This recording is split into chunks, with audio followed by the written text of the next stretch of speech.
በቅድሚያ አብዛኞቻችን የተሸወድንበትን ትልቁን ውሸት እንይ። የኮላጅን ክሬም የሚባለውን ነገር ታውቁታላችሁ አይደል? የውበት ካምፓኒዎች ይህንን ክሬም በውስጡ ኮላጅን ስላለው በቀጥታ ወደ ቆዳችሁ ዘልቆ በመግባት የተበላሸውን ኮላጅን ይገነባል ብለው ይሸጡላችኋል። ይህ ግን የዘመናችን ትልቁ የኮስሞቲክ ማታለል ነው። ለምን? እስቲ አንድ ወንፊት እና አንድ የቴኒስ ኳስ በአይነ ህሊናችሁ ሳሉ።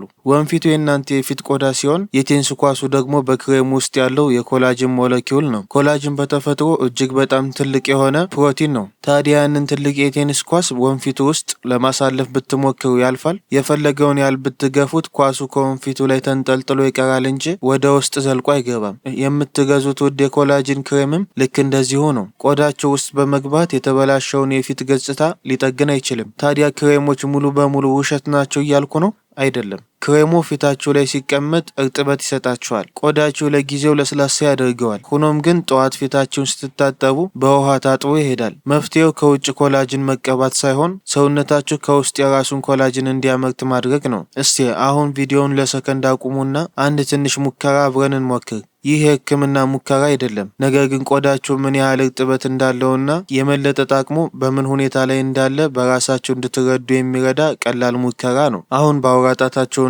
በጠቋሚ ጣታችሁ ጉንጫችሁን ወይንም የአይናችሁን ጠርዝ አካባቢ ያለውን ቆዳ ቀስ ብላችሁ ቆንጠጥ አድርጋችሁ ያዙት። ለ2 ሰከንድ ከያዛችሁት በኋላ ልቀቁት። ቆዳችሁ ልክ እንደተለቀቀ ወዲያውኑ ፈትለክ ብሎ ወደ ቦታው ተመለሰ ወይስ የተቆነጠጠው ቦታ ቀስ እያለ ወደ ነበረበት ተመለሰ? ቆዳችሁ ቶሎ ካልተመለሰ ይህ የሚያሳየው ቆዳቸው እርጥበት እንደጎደለውና ውስጣዊ የድጋፍ መዋቅሮች እየደከሙ መምጣታቸውን ነው። ይህ ውስጣዊ የድጋፍ መዋቅር ምንድን ነው? ቆዳችሁን የሚያስረጀው እውነተኛ ጠላት ማን ነው? ነገሩን በግልጽ ለመረዳት ፊታችሁ ላይ ያለውን ቆዳ ልክ እንደ አንድ ዘመናዊና ውድ ፍራሽ አድርጋችሁ አስቡት። የፍራሹ ውጫዊ ልብስ የእናንተ የላይኛው ቆዳ ሲሆን በፍራሹ ውስጥ ያለው ስፕሪንግ ደግሞ በቆዳችሁ ስር ያሉት ኮላጅን እና ኤላስቲን የተባሉ ፕሮቲኖች ናቸው። አዲስ ፍራሽ ላይ ስትቀመጡ ምን ይሆናል? ወደ ታች ዘቅጥና ልክ ስትነሱ ስፕሪንጉ ጠንካራ ስለሆነ ፈትለክ ብሎ ወደ ቀድሞ ቦታው ይመለሳል። የወጣትነት ቆዳም ልክ እንደዚሁ ነው። ስትስቁ፣ ስታለቅሱ፣ ፊታችሁን ስታጨማድዱ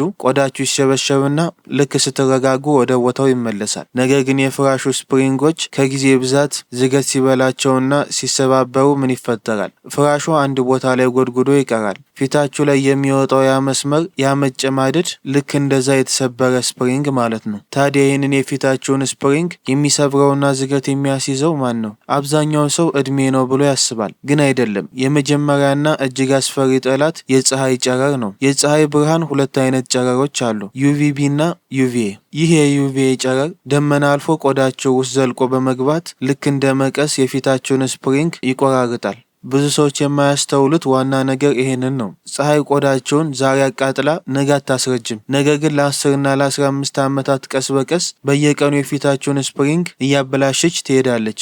መጨማደድ ዛሬ ላይ ጎልቶ ሲታይ እናንተ እድሜን ትወቅሳላችሁ። ነገር ግን እውነተኛው ወንጀለኛ የፀሐይ ጨረር ነው። ሁለተኛውና ብዙ ሰው ፈጽሞ ሰምቶት የማያውቀው የቆዳ ስፕሪንግ ሰባሪ ጠላት ደግሞ ግላይኬሽን ይባላል። ግላይኬሽን ምንድን ነው? ይህ ሂደት ከምትበሉት የስኳር መጠን ጋር በቀጥታ የተገናኘ ነው። ጣፋጭ ምግቦችን፣ ኬኮችን፣ ለስላሳ መጠጦችን ስታበዙ በደማችሁ ውስጥ ያለው ትርፍ ስኳር ይሄድና ቆዳችሁ ውስጥ ካለው ኮላጅን ጋር ይጣበቃል። በምሳሌ ይበልጥ ግልጽ ላድርግላችሁ። አዲስና ተለጣጭ የሆነ የገንዘብ ማሰሪያ ላስቲክ አስቡ። ይህንን ላስቲክ የፈለጋችሁትን ያህል ብትስቡት ይመለሳል። አሁን ግን በዛ ላስቲክ ላይ ጠንካራ ማጣበቂያ አፍስሱበትና እንዲደርቅ ተውት። ከደረቀ በኋላ ላስቲኩን ለመሳብ ብትሞክሩ ምን ይሆናል? የመለጠጥ አቅሙን ያጣና እኔ አልቻልኩም ብሎ ይበጠሳል።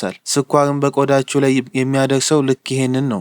የፊታችሁ ተለጣጭና ጠንካራ ኮላጅን ልክ እንደዛ ደረቅ ላስቲክ ያጠነክረዋል፣ በመጨረሻም ይሰብረዋል። ያ የተሰበረ ኮላጅን ደግሞ በፊታችሁ ላይ ወደ መጨማደድ ይቀየራል። ፀሐይና ስኳርን አውቀናል። ነገር ግን አብዛኞቻችን በየቀኑ ሳናውቅ የፊታችንን ቆዳ በገዛ እጃችን የምናስረጅባቸው 4 የዕለት ተዕለት ስህተቶች አሉ።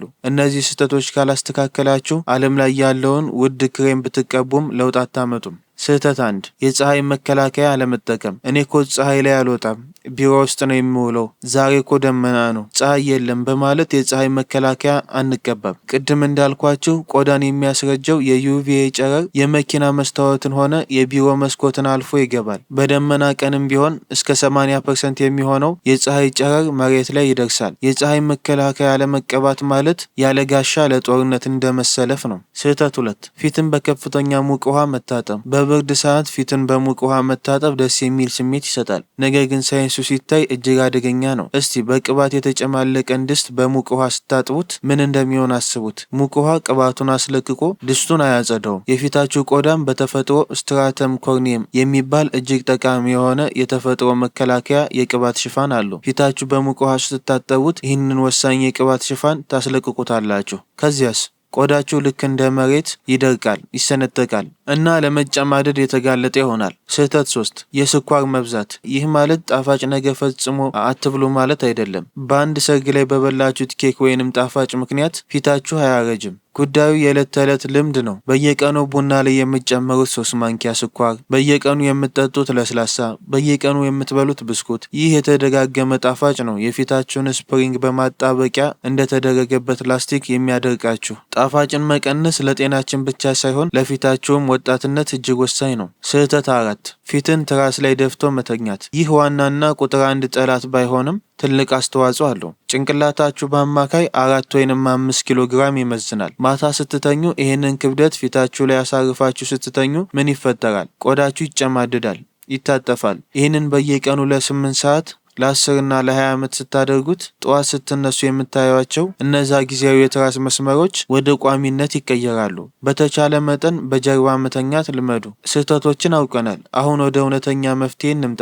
ውበትንና የቆዳ ወጣትነትን የሚመልስ አንድ አስደናቂ ሚስጥር የለም። አንድ ተአምረኛ ክሬም ወይንም ቅጠል የለም። እውነተኛው ጀግና እና ሳይንስ ያረጋገጠው ብቸኛ መፍትሄ ሲስተም ነው። የቆዳ ሐኪሞች ራሳቸው ቤታቸው ውስጥ የሚጠቀሙበትና ፊታቸውን የሚያሳምሩበት ሲስተም እጅግ በጣም ቀላልና በ3 መሰረታዊ ነገሮች ላይ ብቻ የተመሰረተ ነው። አንደኛ ጀንትል ክሌንዘር ነው። ይህ የፊትን ተፈጥሯዊ ቅባት ሳይገፍና ቆዳን ሳያደርቅ ቆሻሻን የሚያስወግድ ነው። ብዙ ሰዎች ተራ ሳሙና ፊት ላይ ይጠቀማሉ፣ ግን ይህ ትክክል አይደለም። ተራ ሳሙና ለሰውነት ነው የተሰራው። ይህ ተራ ሳሙና ፊት ላይ ያሉ አስፈላጊ ዘይቶችን ያስወግዳል፣ ቆዳን ያደርቃል፣ ያስቆጣል። ስለዚህ ፊት ላይ በፍጹም የገላ ሳሙና፣ ቦዲ ዎሽ ወይንም አንቲባክቴሪያ ሶፕ አትጠቀሙ። ስትገዙ ፋሻል ክሌንዘር፣ ፋሻል ዎሽ፣ ጀንትል ክሌንዘር፣ ሃይድሬቲንግ ወይም ፎር ሴንሲቲቭ ስኪን የሚል ጽሑፍ ያለበትን ግዙ።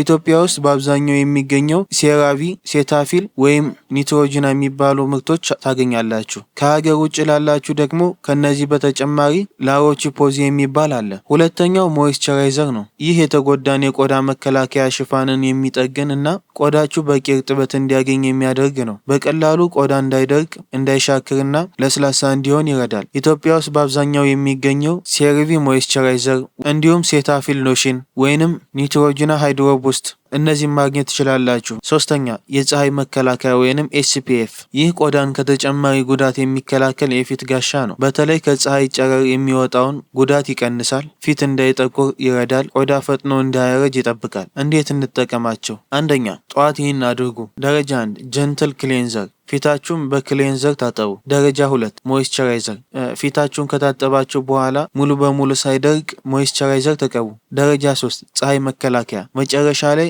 ሰንስክሪን ተቀቡ። ይህ በጠዋት የሚደረግ እጅግ አስፈላጊ እርምጃ ነው። ሁለተኛ ማታ ይህንን አድርጉ። ደረጃ 1 የቀኑን ቆሻሻ ማስወገድ፣ ፊታችሁን በክሌንዘር ይታጠቡ። ደረጃ 2 እርጥበትን መቀባት፣ ከዚያም ሞይስቸራይዘር ተቀቡ። ይህ ቆዳችሁ ሌሊት ላይ እንዲያገግም ይረዳል። እነዚህን 3 መሰረታዊ ነገሮች አሁን ባሳየኋችሁ መንገድ በየቀኑ መጠቀም ነው የሚጠበቅባችሁ። ከዚህ አልፋችሁ ቆዳችሁን ይበልጥ ለማንቃት ከፈለጋችሁ ብቻ ማታ ማታ ሬቲኖይድ ወይንም ናያሲናማይድ ያሉ አክቲቭ ንጥረ ነገሮችን መጠቀም ትችላላችሁ።